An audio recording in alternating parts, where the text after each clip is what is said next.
Royaume amphibie, situé sur les deux rives du fleuve Sénégal, Waalo fut fondé au XIIIe siècle.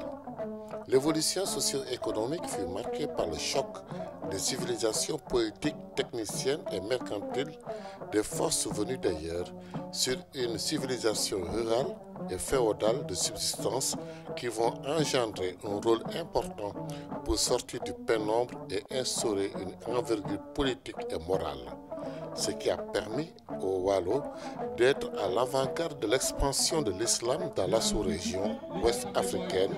l'émergence d'activités économiques basées sur le commerce, certes, mais aussi sur le développement et la naissance de plusieurs spéculations agricoles jusqu'à nos jours.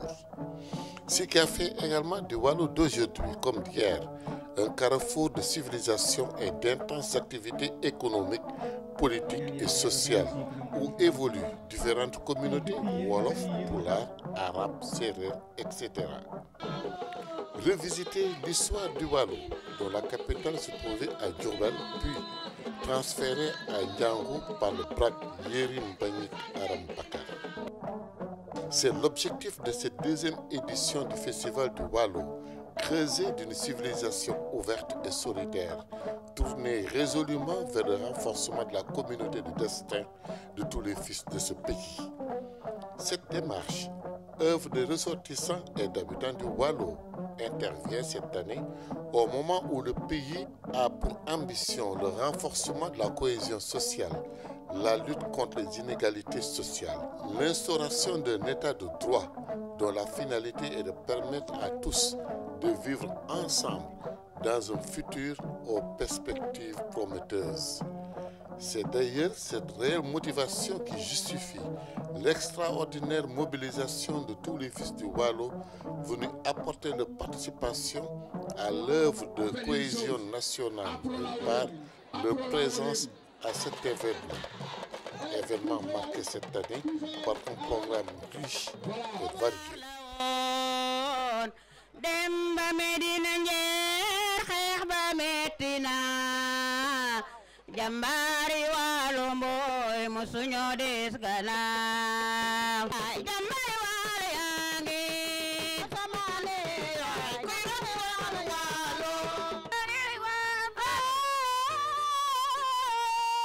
nu fasal te dëgëral sunu ànd ndax mbooloo mooy doole cosaan bi afala woote ñëw leen ci cosaan la woote déggal cosaan la ñe góor ñaa nga jam géeja Pour sauvegarder et transmettre ses valeurs, ses traditions, ses vertus, sa fierté, cette vision de rassembler les héritiers du royaume autour de l'essentiel, paix, justice et fraternité, les ressortissants du Waalo ont déroulé à travers l'association pour la promotion de la langue Wolof en Mauritanie un thème, le Waalo, carrefour de civilisation, d'intégration et de diversité. Ce moment de fraternité et de partage a vu la participation de plus d'une dizaine de villages Wolof, Peul, Soninké, Arabes, Berbères de la Mauritanie, du Sénégal et du Mali. Près de 6000 personnes de Ndiago à Gadi ont assisté à l'événement qui a duré 3 jours du 25 au 27 janvier 2019, donnant ainsi un cachet particulier à l'événement.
La cérémonie d'ouverture du festival a été marquée par la présence de plusieurs personnalités administratives, communales, coutumières, religieuses, culturelles et scientifiques. Dans son mot de bienvenue, le maire de la commune a remercié les organisateurs du festival et a mis en exergue l'importante contribution des Wolofs dans l'histoire de la wilaya du Trarza. Le président de l'APROLAO, RIM, a rappelé les objectifs principaux du festival qui sont le renforcement de la citoyenneté, l'intégration culturelle de toutes les composantes du peuple mauritanien. La communauté Wolof est réputée pour son esprit d'ouverture, sa fidélité, son courage, sa sympathie, a-t-il précisé avant de souligner que le Wallo est connu comme un carrefour où toutes les cultures se rencontrent et vivent en harmonie et en symbiose. La représentante du ministère de la Culture et le Wali Moussaïd ont tour à tour rappelé l'importance que revêt cet événement dans le renforcement de la cohésion sociale et la libération des énergies intellectuelles dans le domaine culturel. C'est une impression de contentement, de fierté de voir tout ce monde-là aujourd'hui réuni à l'appel du Wallo et de voir toutes ces démonstrations, tous ces discours, toute cette communion pour l'unité de ce pays, pour l'unité nationale de ce pays, pour le progrès. Et vraiment, c'est ce qu'on attendait du Wallo. Ça a été toujours un leitmotiv chez le Wallo, de travailler pour le progrès, de travailler pour l'unité, pour travailler pour le renforcement du pays. Aujourd'hui, nous sommes au Festival du Wallo. C'est un festival de la communauté Wolof, placé sous le sceau de l'unité nationale, de la fraternité, de la solidarité et de la construction du pays. Donc c'est un festival extrêmement important et aujourd'hui c'est le brassage culturel, c'est la fraternité, c'est le sceau du développement, du travail, parce qu'il n'y a que le travail qui paye. Et donc les Wolofs sont mobilisés sous la direction, autour de la direction du président de la République pour travailler ce pays-là, parce que nous n'avons que notre pays, la Mauritanie. 3 conférences ont émaillé la deuxième journée du festival. Un ensemble de valeurs, de concepts sur la culture Wolof a été décrit par les conférenciers qui ont évoqué le mythe fondateur du Wallo, les influences interculturelles, les rapports entre les Wallo et l'émirat du Trarza, alliances et conflits ont été longuement évoqués pour faire sortir le substrat du vivre ensemble qui remonte depuis l'avènement de la Linguère Ndiambet Mbodj et de l'émir Mohamed El Habib, et puis de la reine Ndata Yalla et l'émir Mohamed Saloum. Je dirais que le Waalo, ou l'état traditionnel du Waalo, a été créé au XIIIe siècle, selon toutes les sources. Bon. Il est limité au nord par, si je fais abstraction d'une longue période, par le Trarza. À l'est, c'est le Fouta Toro, avec lequel aussi le Waalo a eu des démêlés qui a souvent conduit à au transfert de la frontière, au transfert de sa capitale, Diourbel, qui d'abord une première fois a été transféré à Ndiani à la suite d'un conflit qui a opposé le Brak Burchaka à ses neveux, les enfants d'Aram Bakar. L'un des derniers Brak a transféré la capitale à Houma pour prévenir une invasion du Waalo par le mouvement naissant, le mouvement religieux de l'Almami Abdelkader. Alors, au sud-est, c'est le Djolof, séparé du Waalo par un grand désert, dont j'ai oublié le nom. Au sud-est, c'est plutôt le Cayor, qui s'étend de Gandiol jusqu'au Cap-Vert. Et le Waalo a eu des difficultés avec cet état aussi pour le contrôle des salines de cette région. Voilà donc brièvement délimité dans l'espace le Waalo.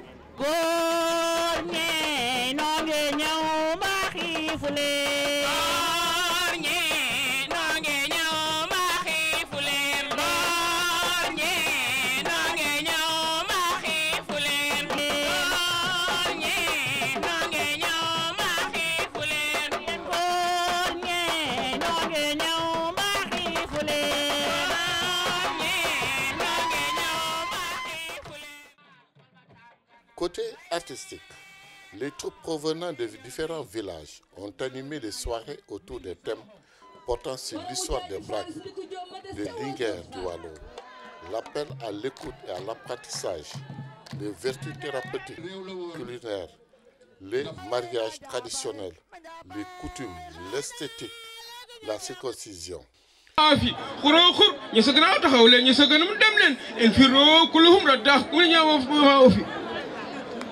اللهم صل على سيدنا محمد الفاتح لما أغلق والخاتم لما سبق الناس الحق بالحق وعلى آله حق المعلوم.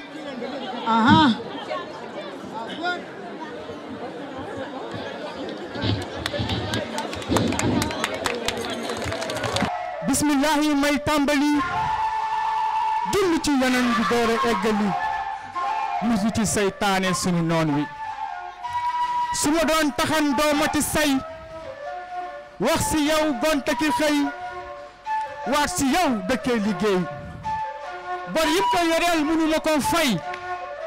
ndax tool bu yàlla naqadee bay juróom-ñeenti weer ci biiru ndey fukkeel ba dikk bëgg koo rey yaaye rëy ba mel ni ñay waaye yaa oyof ni sagaru tey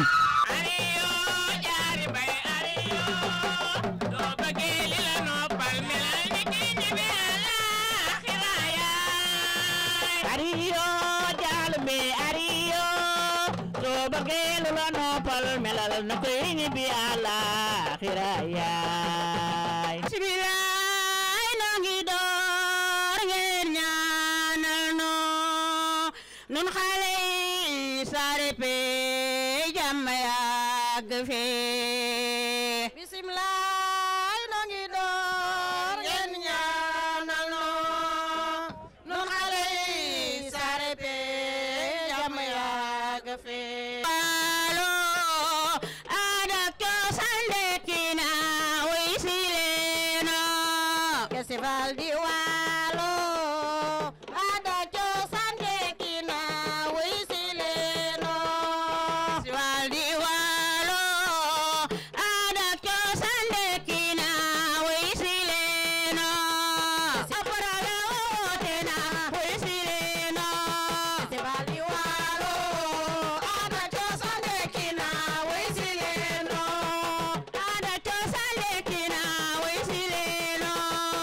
ka kolok sangalana jinne sangalana toke subhana toke jak bukum jakar allahum jas fone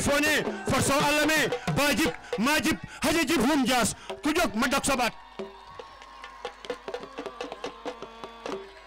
bismillah du jib rahmani jibti khadra fama jod rabbina inshallah fatal kunub musa kaabata umul qura kalakan kadik madik jugali dunya bima basak kajibari sira bari tayyibari basak bogukum kunkum ajat sunun sahe abikabi mabikabi tatarna jasna lamat labi wujuhihim inna kunna ma kunna kana sintajar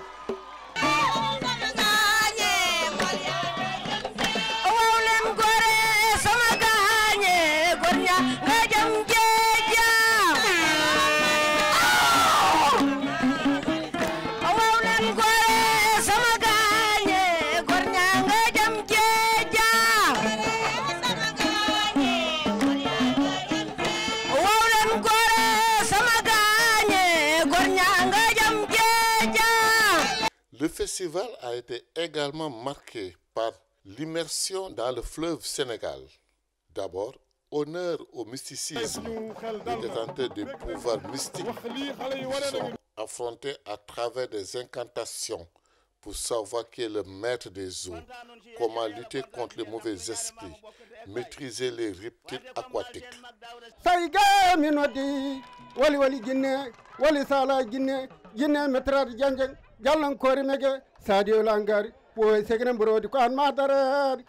akun sarafun akun jagum sayi ngay mu reme ngay mu na reme buum yàlla seet gi seetu Muhammad weñ gi sa tra ma tra jàkkamata ma bañ te mu sukk ba dungu ba leen aras xaw ma ñantal daal drame siise tambour jaxate Cette séance de démonstration sera suivie de régates, courses de pirogues et enfin le Ndaw-Rabine, danse traditionnelle des femmes des pêcheurs.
Sapaganar sama ganna meringone lenger la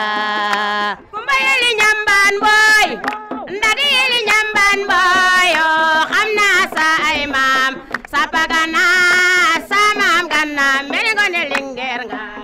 kala wayo nga mat way koy wayo amna wayo xamna sa ay mam sapaganar sama ganna meringone lenger la wayam amna wayo xamna sa ay mam sapaganar sama ganna meringone lenger la kuma yele nyamban boy ndari yele nyamban boy xamna sa ay mam sapaganar sama ganna meringone lenger la sapaganar. Et enfin la danse du cheval.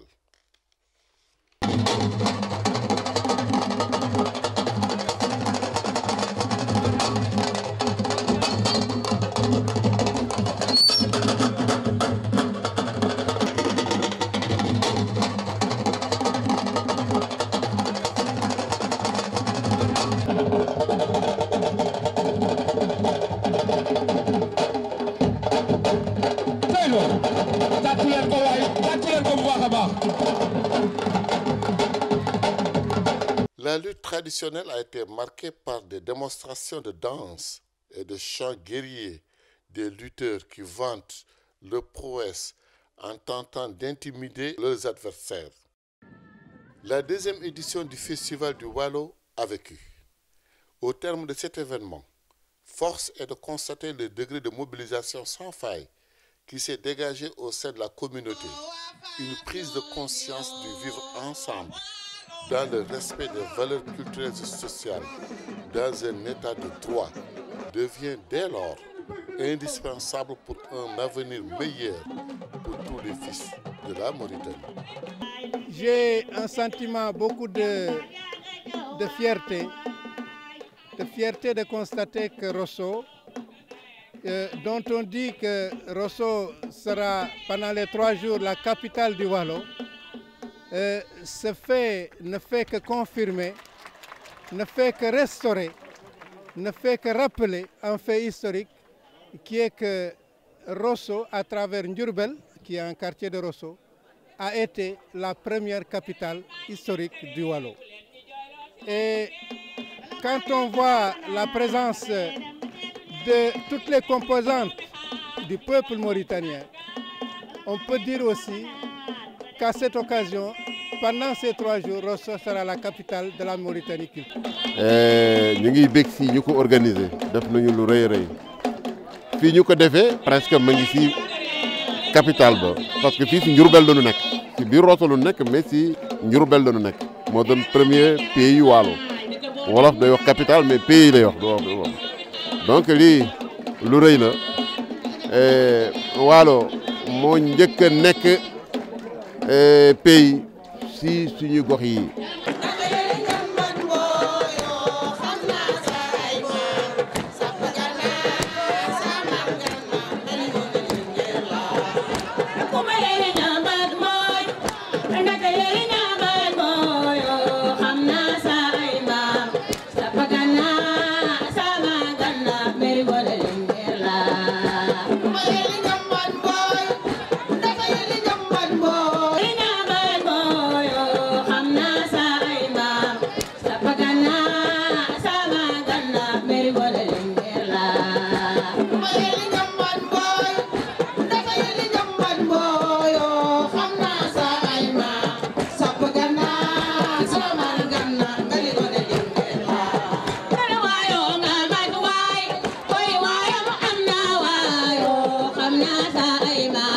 Sapagana,